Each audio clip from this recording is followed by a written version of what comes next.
Okay. So, hi everybody. Thank you so much for coming to our panel. Today we're going to be discussing how music festivals and venues can show pride and support the LGBTQ plus community. I'm going to go ahead and introduce everybody here. So first off, we have Jake from Madison House Presents and Electric Forest. Would you like to introduce yourself, Jake? Yeah, absolutely. First, thanks Carla and Mia for inviting us on today. I'm Jake. I work for Madison House Presents in Boulder, Colorado, which is a beautiful place to be. And I primarily work on brand and community coordination for all things Electric Forest. So that's production, promotion, sponsorship, nonprofit partners, and all ways that fans can participate. Awesome. And then we also have Steve from Electric Forest.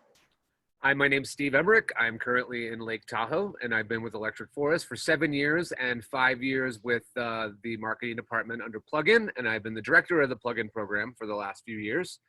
In addition to the Plugin program basically gives community and fans the ability to plug into the music festival and participate in teaching workshops, building art projects, participating in group camps, designing stickers, all different kinds of different programs. Additionally, I have been an independent music promoter and talent buyer in the Lake Tahoe area with a company called Fresh Bacon that I own for 18 years. Awesome. And then also Ashley. Ashley works at Grove Studios right now and is an independent contractor working in the live production industry. Yeah, I've been independent for about 10 years from doing tours. I've worked for different companies and nonprofits throughout the way. At one point, I had a LGBT nonprofit that helped make safer areas in the music scene. And over the last few years, my focus has been producing events, most recently working with Grove as their event coordinator. And other than that, mostly behind the scenes at music festivals, working with artists and artist relations, and also dabbled in social media and doing live content at different festivals. So I've kind of dabbled a little bit in everything. Awesome. And thank you. Yeah. And then we have Myron from JJLA. Do you want to introduce yourself? Hi, I'm Myron with JJLA. JJLA is a live event and digital production company, and I mostly focus on live events and experiential. JJLA has done a number of LA prides, LA and New York, so really love the atmosphere of live events, and that's what I focus on. Yeah, thank you for having me. And last we have Monica here from Pandora. Do you want to introduce yourself, Monica? Absolutely. Thanks again for having us. Happy Pride. It's a very exciting week, even though we're in quarantine, but we'll make it work. I work at Pandora. I've been with the company for about 9 years now. I'm mostly on the strategic sales side of the business, but I have helped lead some of our LGBTQIA plus communities and organizations and events, and work really closely with the D&I team at Pandora to make sure that our brand, we speak the walk and we do what we say we're going to do, and we also communicate in terms of like what our marketing and what our Pandora experience looks like for the Pride community. Happy to be here. Awesome. Thank you so much. So without further ado, we're going to go ahead and get into the questions we have prepared for today. So the first question that we wanted to ask is, what does having a Pride event within a larger music festival such as Electric Forest bring to the event? How does that help the community, and what does that add? What value does that add to the festival itself? So I'm assuming that question is for me. And I know that Steve can also jump into this as well. But I think, the first priority for Electric Forest is to create platforms that represent the community. and through that just show clear allyship, show that we're standing hand in hand, and trying to just promote authenticity, I think is what it comes down to. And I think that's a personal value for a lot of us, and because it's a personal value, we want to share that with everyone. We want everyone beyond Electric Forest even to just feel authentic, and I think once we get to that point, it's just kind of a different game, and a lot more smiles. But I think one of the things that we try to do is, it's easy to kind of say what an event stands for, or what even we as individuals stand for. But it's a little harder, and probably a little more important, just to actually represent it through real activations. And the Electric Forest culture is built on acceptance and kindness, and I'd like to think that authenticity as well. So yeah, I just think creating platforms so that anyone who could be labeled as different, I guess, is not only represented, but also just given a platform to express. Yeah, and I would like to, add to that what was really amazing about our Pride Parade was that actually that did not come as an internal idea. Through our Brainery program, which is where people teach workshops, can sign up to teach workshops. It was an idea by actually one of our patrons that then we helped realize. And one of the things that what I found very profound, and what I saw happen, is, it can make people, even someone that maybe isn't in the parade, but they are maybe, not out in their towns, are nervous about that. They might feel like they're all alone. Like they might think that, oh, I'm the only gay person that likes electronic music or like jam bands, or, I grew up going to Grateful Dead and Fish shows and things like that. And had I seen something in 1989 to the 90s of a Pride Parade, it would have made me feel so much less lonely. And so one of the things that I kind of told the fans that came up to our Pride event is that, just showing up can make a huge impact for someone that's just on the sidelines. So having that event can save a life, to be honest with you, with suicide rates pretty high. Just having people realize that they're not alone, and that they can be their freaky selves, be who they are. And I think that those Pride events can be really powerful as far as just making an impact on people's lives that you may not even know you're impacting. I love hearing that in terms of like visibility and showing support, and just being able to see yourself in others, and the opportunity to be a part of that community without knowing how many people you're touching. I mean, I was thinking before we got on this call about, and now I'm going to date myself and maybe a little lame, but bear with me. I'm an old lesbian. When Lilith Fair came out as a festival, and granted that wasn't labeled as a Pride event, it wasn't a full representation of that community. It did highlight a lot of artists that were part of the community. And, for me to see a lineup like that as a teenager in the 90s was pretty exciting. And also like, it gave me an opportunity to think, okay, there is a place in this industry that's going to open up to women and also to the LGBTQ community. So I think visibility is so important. So thanks for sharing that, Steve.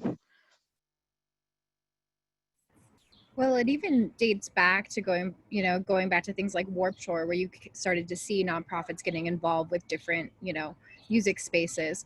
So it kind of creates like, here's this booth, here's that booth, so people can come and talk. And that's something that we really learned with Punk Out, is a lot of people just want to talk, and they want to be able to connect with you, and they want to be able, and you can connect them with other people through that network.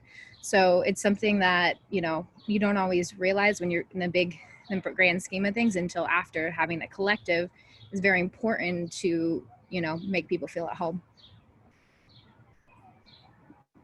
I'm just gonna mimic everything you all said. Yeah, as growing up, like I thought I was weird. I didn't really know where I fit in. And knowing that there were, as I got older, like you're saying, Steve, if I knew at a younger age that queer people could be artists, they could be, whatever they wanted to be, and not actually be afraid to, do that, I would have probably had a lot easier life. But it was, I'm glad where I am now. But I think now, giving that opportunity to the younger people that are coming up to these festivals and whatnot, it's life-changing, I think, for real.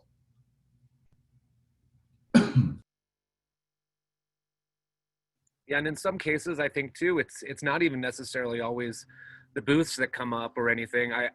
I've discovered accidentally that there was in 1999, I discovered a gay Fans of Fish, the band, which I was like, how is this even possible? I thought I was the only one. And then I kind of discovered like, oh, there are these people called Radical Fairies. There's a whole gay punk rock scene. And growing up in the Midwest, not ever having any gay kind of like, I don't know, most of the characters that you saw on television that were gay were not necessarily, I don't know, they played into kind of a stereotype that existed from the 80s and 90s.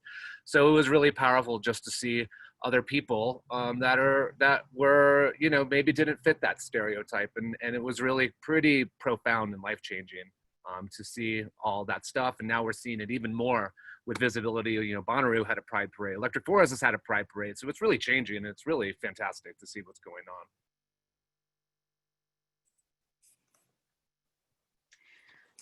So for the second question, what value does having a Pride or solely LGBTQ plus lineup music festivals bring to a community?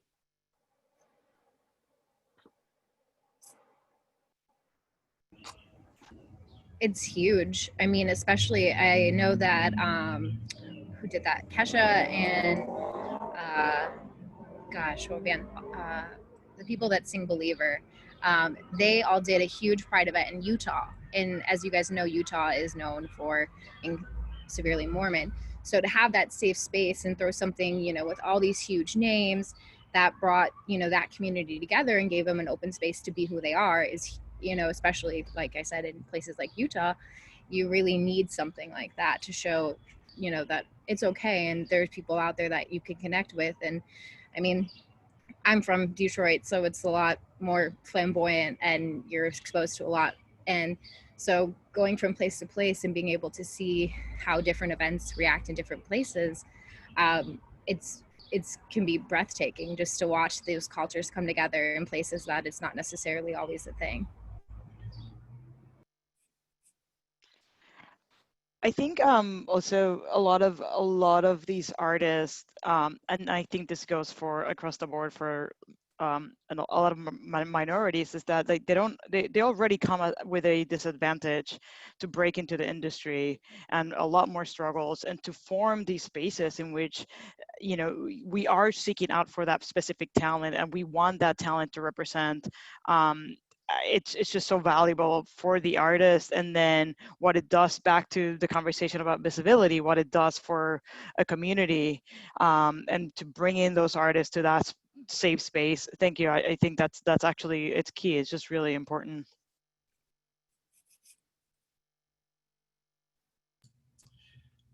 Yeah, I also think that like having a full lineup of artists shows that, you know, on the mainstream, there may be one or two that get out there and are just, everyone knows them, and they're very, you know, they end up being watered down in a sense because they're among the collective group of other artists out there. But to see a full lineup, again, it speaks to like how powerful like and dynamic artists can be, and showing and knowing that they're all LGBT just like me. You're like, wow, I don't ever want to leave this place. Like, and they give that to you, and they give it all, and I think they feed off that energy as well. And I don't know, it's just really powerful to see that all the way through. Yeah, I absolutely echo what everyone has said. And I think, yeah, maybe, and I'm actually interested in this. I don't know the statistics off the top of my head, but I'd be curious. You know, it's one thing to have a full lineup of artists, you know, that are in the LGBTQ plus community. And I think that's a huge way to just give those, not only in the crowd, but also everyone online. I think, you know, one of the things that we often forget is, you know, only thousands or tens of thousands of people can actually show up to some of these events, but the reach that we have online is, you know, 10 times that or more. And so I think that that's a huge part of it. And I also think that there's yeah, the thing that I was curious about is, you know, it's not just about the artist, right? It's also, you know, who's on the site ops team and who's managing the nonprofits and the sponsorship teams, and ultimately, I think it kind of amplifies that there's ultimately a role for leadership, which is so massive, and yeah, I think extremely important. I like that you touched on that.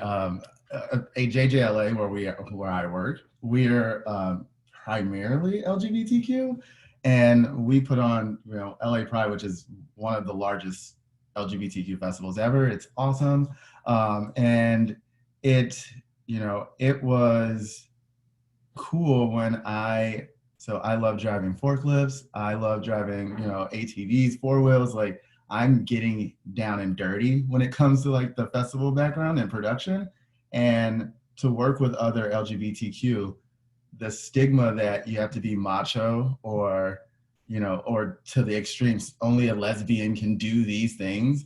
I'm equally as capable of doing those, and having a full lineup or making sure that you're inclusive on the production side, on the, you know, down to your bartenders, that they actually can speak to and be, you know, as someone that may be from a small town, or, you know, even not. I was from Chicago and I was closeted. To see that in every aspect again, you're just like, wow, literally you can do whatever you want, and that stigma that you put on yourself doesn't need to, you know, you can break through that a lot sooner when you see that.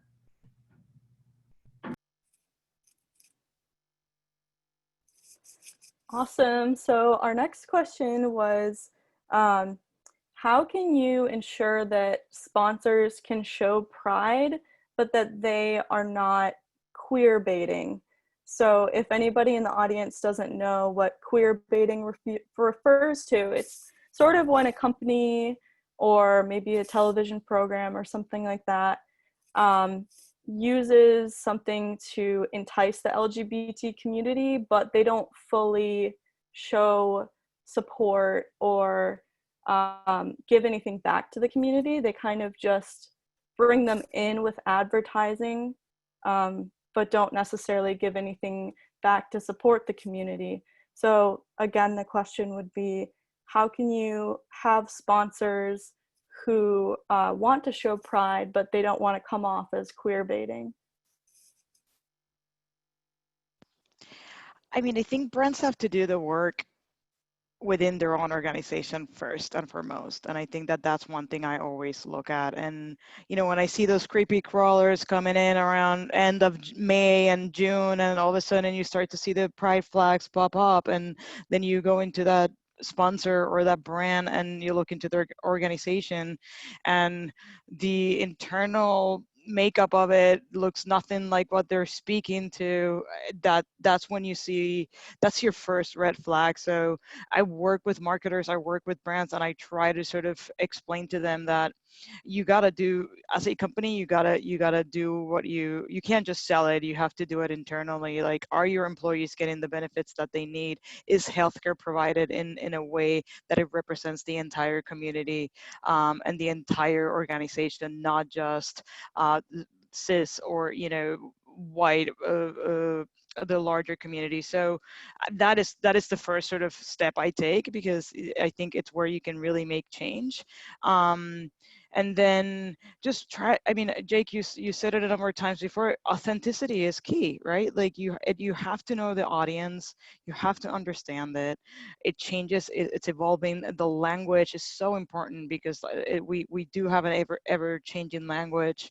And, you know, we have to educate ourselves in how to speak that. And it's really important that you educate yourself and then attach the right language to it.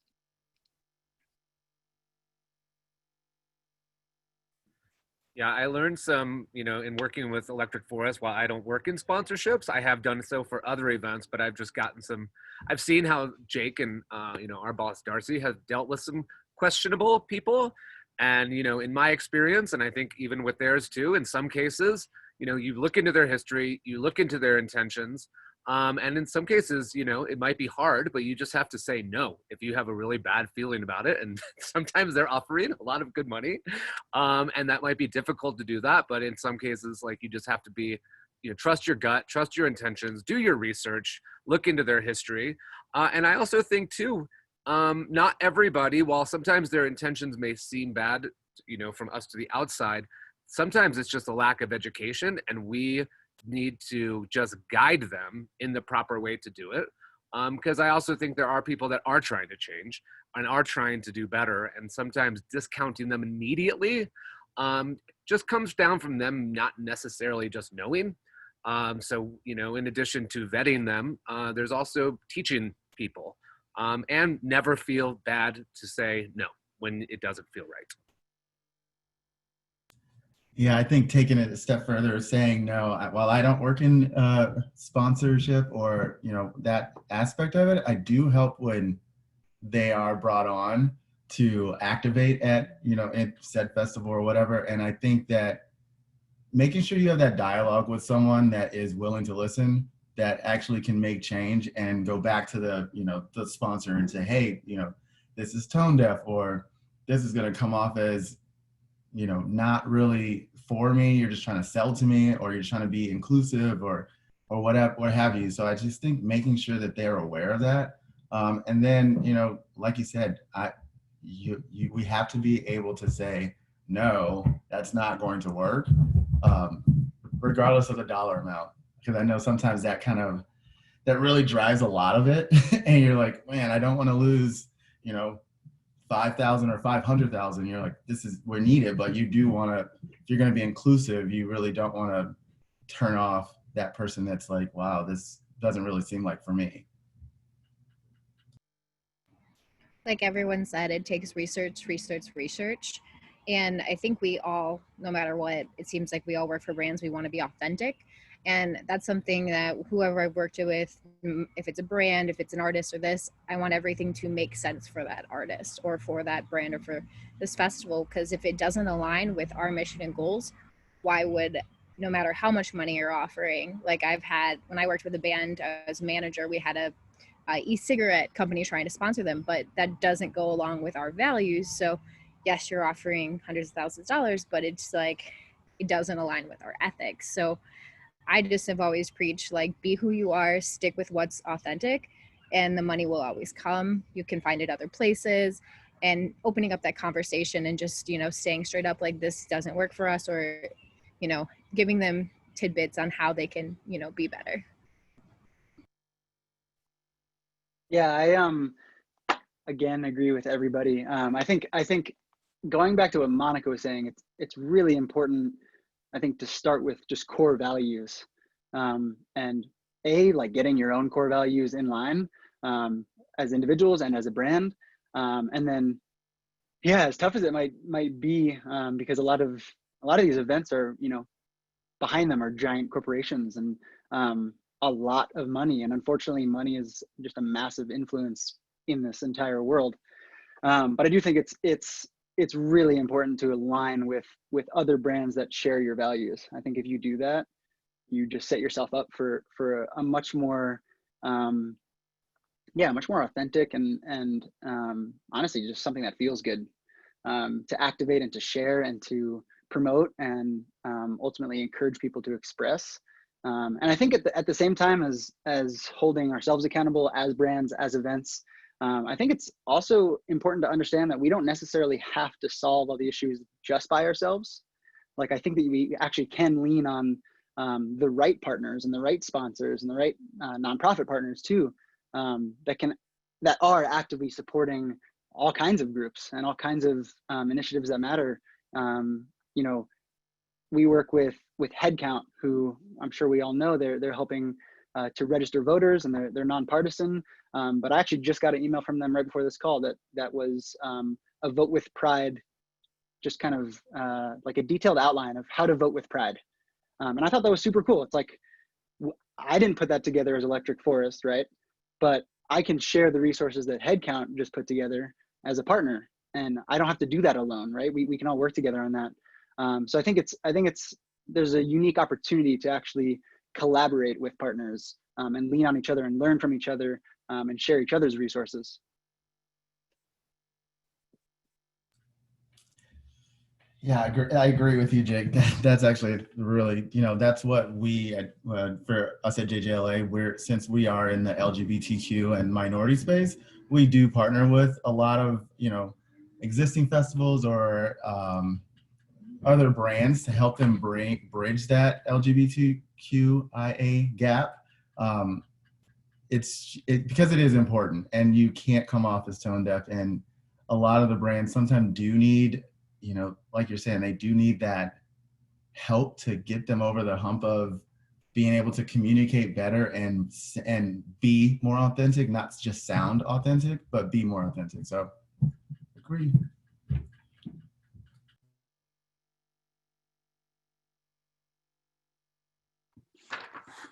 So for the third question, how can we ensure artists, crew, and guests feel safe at an event? And is there any training for the crew so that guests can go to someone if they face any discrimination? Well, I will start this because I think the best approach for this is one, like we talked about earlier, ensuring that your team, your management team, your vendors, that they all strive to bring in inclusivity as far as bringing in people that are LGBTQIA.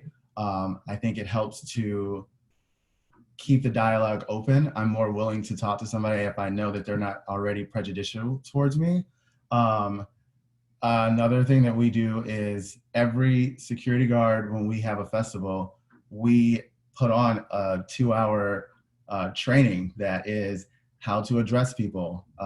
We use pronouns. When you walk up to someone, before you say sir or ma'am, you ask them what their pronouns are, so that they already know that you are trying to address them as the individual that they are, and not what it may look like, and how to not touch and to communicate. So all those things happen in a inclusivity training that all of our security has.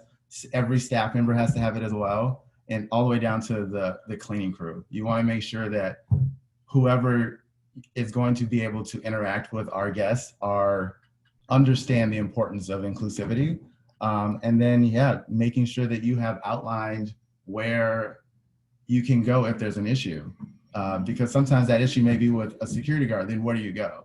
So we always have designated areas, info booths, and all of these things where you can go if you feel threatened or you want to, raise an alarm about something. And I will go and move said security guard or whatever, because it needs to happen right away. So yeah, just making sure that everyone's informed. Yeah, in being not only working for festivals, having produced festivals, and also, I have about 80 to 100 club shows, concerts, large theater shows a year that I produce in my area. A lot of this is kind of a top down. So you set the vibe as an owner or as a manager or whatever of the crew that you decide to bring on. For most of my club shows, we always have a security meeting ahead of time. Also too, the decisions I make as the artists and events that I bring and I choose to support also affects the crowd that we have, the interaction that we have with our security guards, the way they all interact. I do everything from rock and roll to EDM to, a storytelling show to a drag show I bring to town once a year, to Big Frida and some other bounce artists. So I bring a diverse crowd and diverse amount of people that I think it's just, we get a general vibe of our crowd that comes, that they know what's acceptable. And if there is an issue, they know that they can come to any of my staff and we will deal with it. We also have to, you understand too, we're dealing in nightlife and intoxication and things like that. So, having a very gentle hand, treating people like they matter, everyone that comes through the door, and making sure that they know that we're there for them and that we will listen to them. So that people can come with any kind of discrimination, any kind of homophobia, any kind of thing to any one of our staff, and we will always have an ear and listen to them, and take the appropriate steps to always fix it. I've always been careful on who I hire and who I bring on my team. I choose the right venues that I know are that care and that listen and are part of our community and understand beyond LGBTQ. I bring, everybody comes to my shows, so it's a really diverse thing, and we pick our venues properly to make sure that people are heard and feel safe. I mean, the key behind all events is to bring people together and make them feel safe. And that's the goal with the staff, with everyone. And if people feel discriminated against, I mean, there's a safety meeting. I've worked at venues, I've worked festivals. There's always a safety meeting. And they are, especially at venues, you go over the genre, what you're going to expect, as well as festivals. And you have these precautions that you have to take and learn how to deal with people. I mean, Insomniac, I know they have like the safe tents for people. There's all these different, anemones that we can bring to festivals and different events, because you need that. Not every festival, scans all their security. So that's really cool to hear that, that you guys do. Because a lot of festivals I've worked, you're just hiring people off because that's what's at your hands. And I mean, most scuffles that I've seen with that kind of stuff is with security guards. So if we can take those extra precautions and really educate our staff, I mean, especially working in behind the scenes with music, with artists, you have to be super gentle, you have to be super flexible and all that kind of stuff, and just make sure you know how to approach people and read the room. So something that, just having this as a predecessor and like how we do all events is very key to how, we can market our stuff as inclusive, because if our people don't feel safe, what's the point? Yeah, absolutely. To piggyback off of just kind of the top down example that Steve gave and that Myron mentioned, I think it's really important that it actually does come from the inside out. Just being super upfront and clear on really like the pillars of character that these events are built on, especially just the culture and the diversity. I think if you have clear values set internally, it's a lot easier to manage and hear people out and also hold people accountable on both ends. I think that's a really important part of it. And yeah, another it's a really interesting question. I think just kind of how we can feel safe at the event, and if you do face discrimination, what are your resources? How do you handle it? And I think, yeah, the discrimination training is happening. It's happening on kind of an interesting scale, I think. But I do think that, and I didn't want to necessarily politicize this answer, but it kind of reminded me of the defund the police movement, to be honest. I think it's like, it translates pretty well. I think there's an obvious need in society and at all these events that there need to be, different specialized positions who are better equipped to respond to different kinds of reports or issues. So I think depending on what kind of discrimination you might face, I think events and society, again, can do a better job at kind of sending you in the right direction to the people who actually can help you. It's hard for, one group of people, one, security team to help you with all these issues. So I think, just a wide range of specialized positions to better, educate, inform, and respond to all these issues is super important. Because ultimately everyone should feel like they have the resources to, help themselves and help their friends and take care of each other.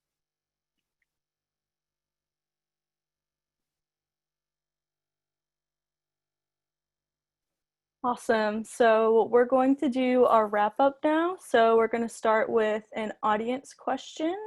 I'm going to bring on Quentin Turner. Let me find Quentin and let him ask his question live to the panelists. Hi all. I just wanted to say thank you all so much for being here and doing this. Your information is so helpful and I really appreciate it. But I wanted to ask specifically whether you find that the industry in general is becoming more supportive of LGBT people and LGBTQ voices, and where you see the industry heading. with that regard? I would say, I'll start with this. I would say, as someone that has been, an independent music promoter and gay for the last, gay for longer, but been in the business for 18 years. When I first started, I was not out, and being in a very kind of jockey, macho area as this tourist town as Lake Tahoe. I truly believe that at that time, I wouldn't have found the success initially if I was. But as things have moved on, and I have been, more vocal about it and made sure that people felt safe, I was who I was. More artists were out. So I think that the industry is becoming extremely more open to it. In some ways too, they're also seeing just, being more open and booking more, LGBTQ plus performers adds a lot of value to the event. It creates a fantastic vibe. And I would say, it is definitely becoming more, you seeing more like people like, Myron on forklifts, and like that, it wouldn't be something that you would have necessarily seen, or taken notice of 10 years ago or so. And you're just seeing more different kinds of people in different roles. And so, yeah, to answer your question from my point of view, 100%, it is becoming increasingly more supportive. And then to echo what Steve said, I also think that companies that aren't supportive they're finding it very difficult to maintain their jobs, because even if I'm not as vocal, which I am, my friends, my allies, they notice these things and they speak up now because they don't want me to feel like I have to be this macho man, whatever, to drive a forklift or whatever. I think that it's, like I said, at JJLA, we make it a point to seek out, LGBTQ individuals for various roles. Not that we're looking to, check a box, but we need to be able to provide a safe place where you can learn to, be the next producer. So I think that that's also awesome in the sense that, yes, it is moving towards way more inclusivity, way more, being comfortable and learning. Yeah, that's a great point, Myron. I think, someone who truthfully hasn't been in the industry for too long. I've been working with Electric Forest for only 6 years now, which feels like a lifetime. But obviously, like hearing Steve's perspective, it's different. Growing up in kind of 80s, 90s music scene was pretty clearly different. But I've learned a lot from Steve, and I think it's been really important for me to maybe more than anything, actually just listen and learn. And I've definitely seen a shift in the right direction. And to Myron's point, like I think the events and organizations that are trying to internally diversify are not only like doing it for the right reasons, but I actually think it makes the organization better. I really do believe that. I truly believe that you actually produce higher quality, whatever space you're in.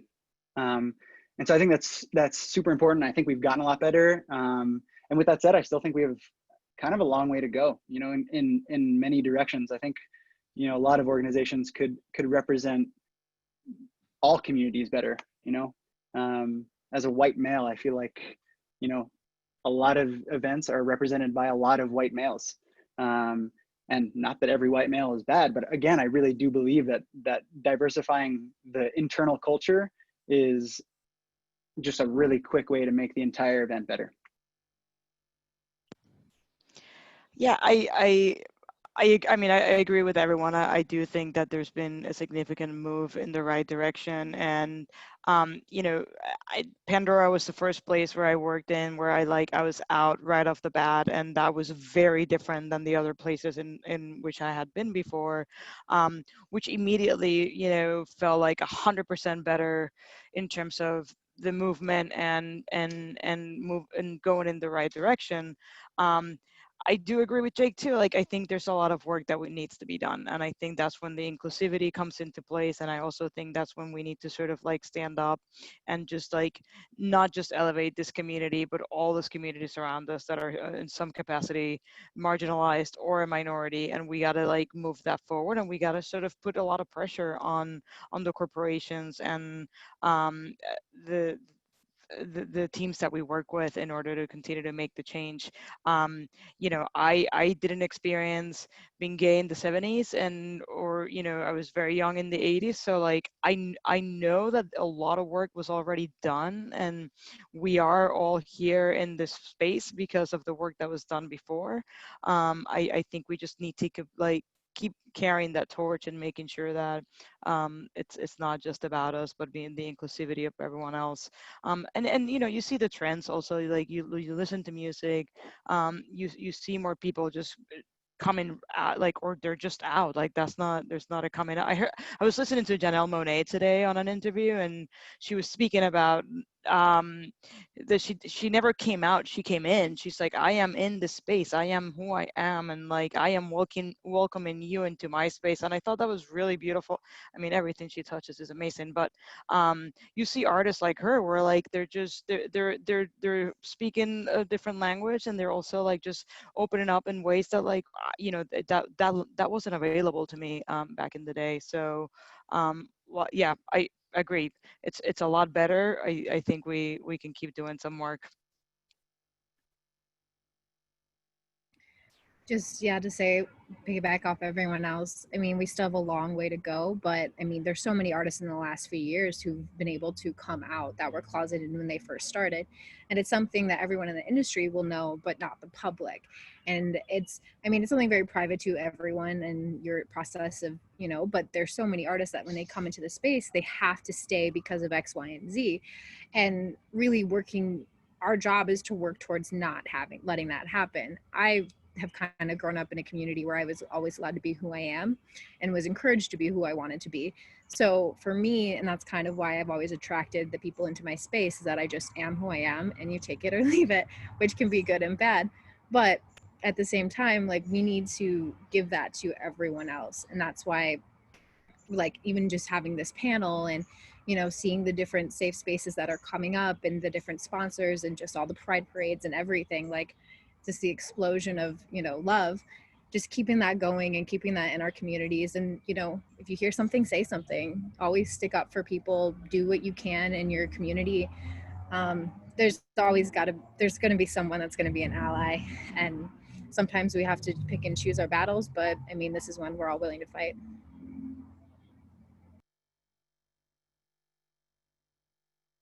Awesome, thank you guys. So for our final wrap-up questions, we would like all of the panelists to answer these.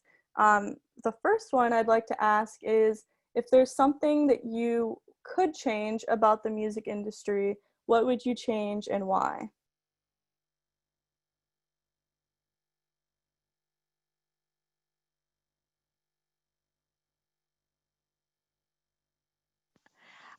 I mean, I want to see more sort of an easier point of entry, you know, for everyone. I think that, you know, and you know, Pandora is now a massive corporation owned by SiriusXM, so it's a little different. But when Pandora started, it was really all about sort of like that middle level artist that didn't have the backing of a huge company or a record label, and they, you know, Pandora provided a space in which they can just promote their music and connect with the fans, that, you know, based on the algorithm of Pandora, we were able to tell who would really be into your music or not. So I know there's other companies like SoundCloud does a lot of content creation and give a lot of control to the artists on the content that they put out and how they put it out, and put it out cheaply, because like that's a huge sort of like challenge for a lot of artists. So I would love to see more of that. Yeah, I'm going to piggyback off Monica and say the same thing. I think an easier point of entry on all aspects would be great, even, you know, down to the engineers. But I think one of the things that, you know, we're doing right now is in the absence of pride and, you know, seeing those artists and giving that community, we created Out Loud. It's a web series in partnership with Facebook. And what I really like about, you know, that is that we're not looking for the big names. We're looking for more local artists, more that are all LGBTQ. And I think there needs to be more of that. There needs to be more outlets that are focused and driven on that to help bring it to the mainstream. Because I don't, you know, Janelle Monáe is awesome. You're right. Everything she touches is gold. But, you know, I want to hear from those people that, you know, when they write songs about their struggles and they're coming out and all those things, you hear that, you feel it. It's amazing, and it speaks to you because they're not this mega star, and you can connect to them. So like things like Out Loud that we're doing, I think there should be more of those. There should be more, you know, online places where you can look up artists and you too can be an artist and submit to those things. So check it out, Out Loud. Mine. Go ahead. Sorry. Mine would be to be less sexualized especially when you're a young female getting into the business. I started working when I was 14 at different festivals and shows. And I mean, I was a stage manager by the time I was 19. And I had some, you know, top tour managers just saying things left and right. And I'm quick, so I've made it. But I shouldn't have had to be sexually harassed to, you know, have this backbone that I do. But I mean, even I've had, you know, top musicians to this day say something and you're just like, why are you saying that to me? Like, and do things. And it's like one of those things where I shouldn't have to be put in the awkward position where shit, should I yell at you? What do I do? Because it's like, it's kind of weird when you're especially as an independent contractor, when you're working for something, it's your word against them, they pay the bills. And I've seen girls get kicked off tours because a band was sexually harassing them and they had to go instead of the band because the band was making the money. So I'd like to see that kind of disappear. And, you know, we're working towards that. And there's a lot of, you know, people are starting to speak up, but it's something, I mean, even in the last few years, I've still experienced, and I shouldn't have to feel unsafe, especially, you know, working in different behind the scenes. I would like to, I have twofold. One is, this is sometimes a little bit of an unpopular opinion, but it's also, I think, due to my age. I'd like to see fans going directly to the artist and buying more of their music directly. We're seeing right now that a lot of artists are really struggling because we've now in a culture where you only make money off touring, licensing, and merch. And if you're not touring, you're not really selling merch. And you know, people aren't spending as much money on advertising. And so a lot of artists are really struggling right now because they have zero income. So going out and I think directly purchasing music from the artist is, I would love to see that change a little bit more too, because we've kind of gotten a little expectation of people just releasing everything for free. And some of these people, you know, they went to school for music. They're trained, you know, classically trained in some cases, and to then get out and kind of be in a scenario where those are your only options to actually earn an income. You know, you won't record another Pink Floyd Dark Side of the Moon and sell 20 million records anymore.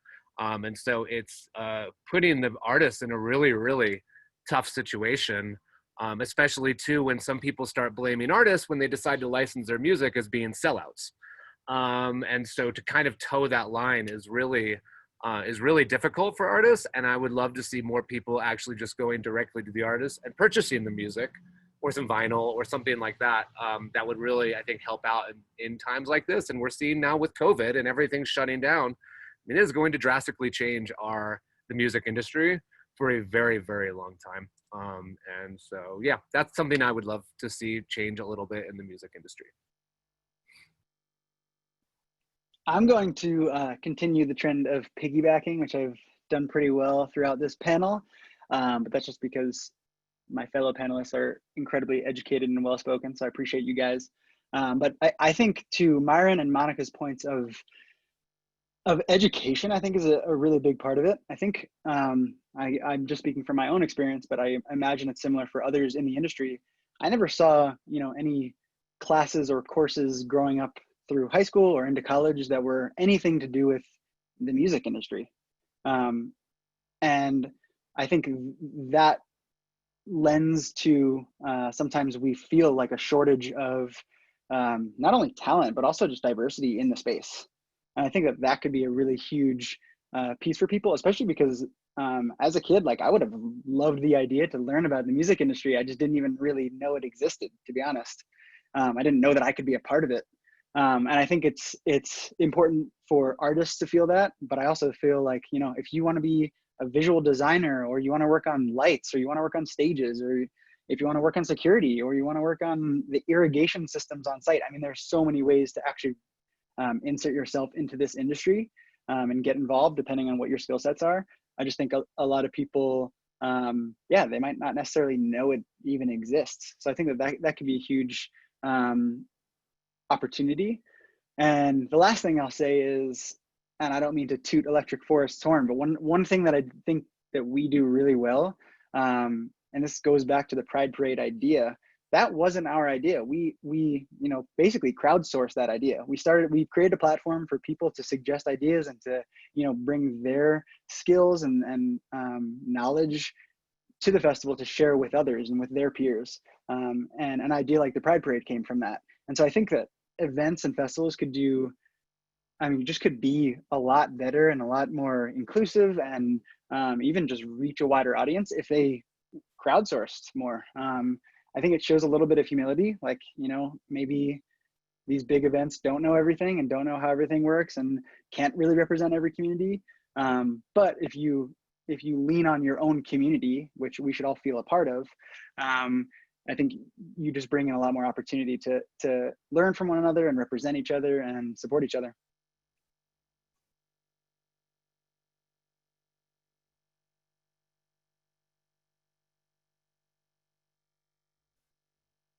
Awesome. Well, thank you all so much for being here. Thank you to all of our panelists. You guys did a great job answering the questions, and I think it was a really important discussion to have. And then thank you to everyone who came out today. Everybody have a good rest of your week, and thanks for joining us. Thank you so much. Thank you, everyone. Great pleasure, guys. Thank you. Thanks, everyone. Guys. Bye. Bye.